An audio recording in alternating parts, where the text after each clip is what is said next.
Welcome sa DRS 2.0. Fresh at nagbabagang happenings ba ang hanap mo? Mga padabarkads man yan o mga trending topics? Pues, sagutan natin yan. Kaya naman isubscribe nyo na ang ating channel para sa mga nagbabagang balita everyday.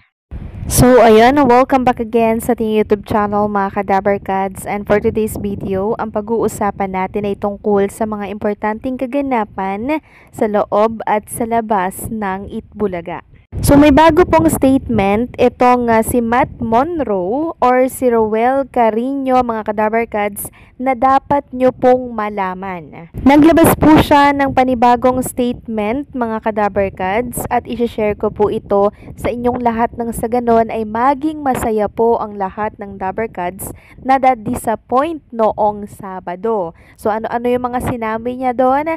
Mamaya malalaman nyo po yan. So ngayong araw po ng Lunes, as usual, pre-recorded pa rin po ang Itbulaga. At kanina nga nakasama natin ang P-pop boy group na First One. Sila po ang opening number ng Itbulaga. At kahit na po kasagsagan ng pambabati ko sa Itbulaga, marami pa rin po ang nanood at tumutok sa kanila.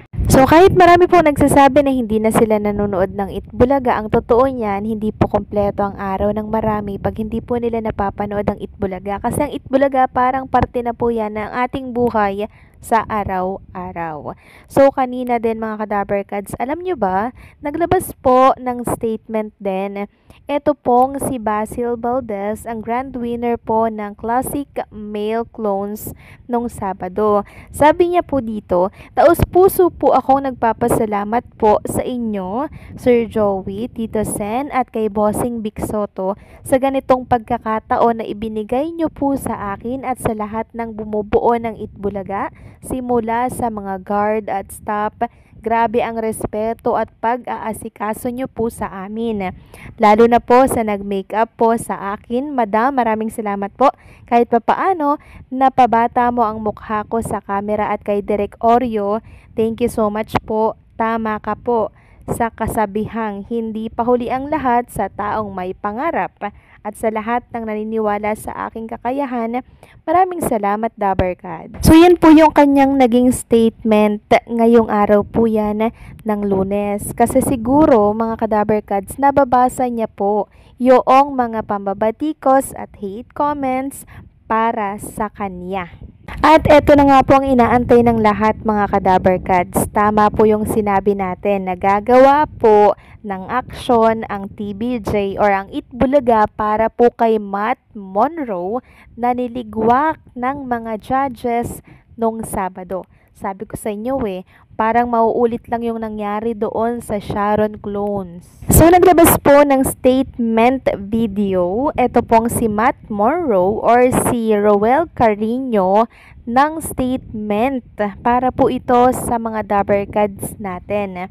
Sabi niya po sa video, binigyan daw po siya ng tsansa ng Itbulaga at ng TBJ. Bibigyan daw po kayo ng boses mga Kadabarkads para ibalik po siya sa Itbulaga by voting. So narito po mga Kadabarkads, yung video na in-upload ni Matt Monroe, pero audio lang po yung ipaparinig ko sa inyo ha, baka kasi makapiright po tayo. Eto po sabay-sabay nating pakinggan. Hi, it's me Roel Carino and I just wanted to take this time to announce that I was given a second chance on Itbulaga to make a return in the terms of a wild card comeback wherein you will be given the power to vote me back into the clones, not only me but also your preferred clone if you have one besides me. Itbulaga will release a form sometime soon wherein you can choose your corresponding clone that you want to return to our roster, and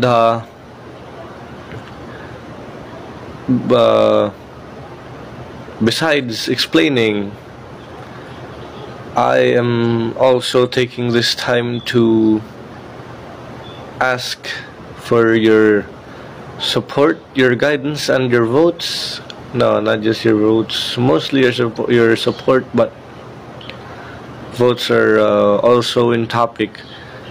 I hope that you will vote me back into the roster, because I noticed that a lot of people are dissatisfied with the judgment that was made last Saturday. So I hope that wherever you are, whether you're in the Philippines, whether you're an OFW, whether you're a foreigner, or whether you're an alien, I hope you vote for me, and I'm asking for all of your support.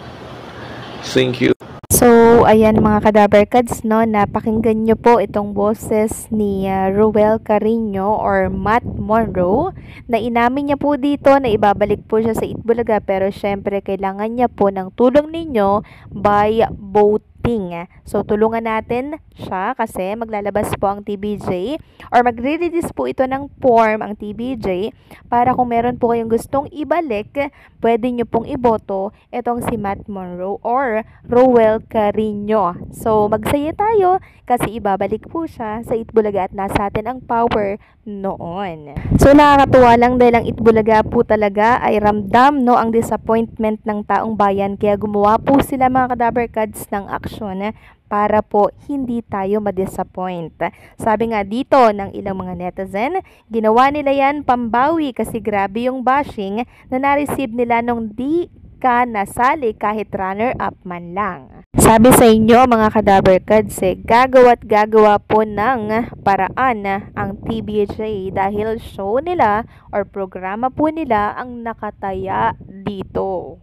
Kaya hindi po nila yan pwedeng hayaan lang mga Kadabarkads. Naudit lang po talaga yung nangyari nung Sharon clones, 'di ba? Ang dami ring pababatikos na nakuha nila. Tapos ngayon, ganun din. Kaya naman, ang TBJ at ang Itbulaga to the rescue po dahil naririnig po ng TBJ ang inyong mga hinaing. Actually, wala naman pong say dyan ang TBJ, no, sa desisyon ng mga judges. Kasi mga judges po ang may gawa niyan. Pero syempre, ang Itbulaga at ang TBJ, re-rescue yan pag kinakailangan po talaga kasi show ang mapupurnada dito. 'Di ba?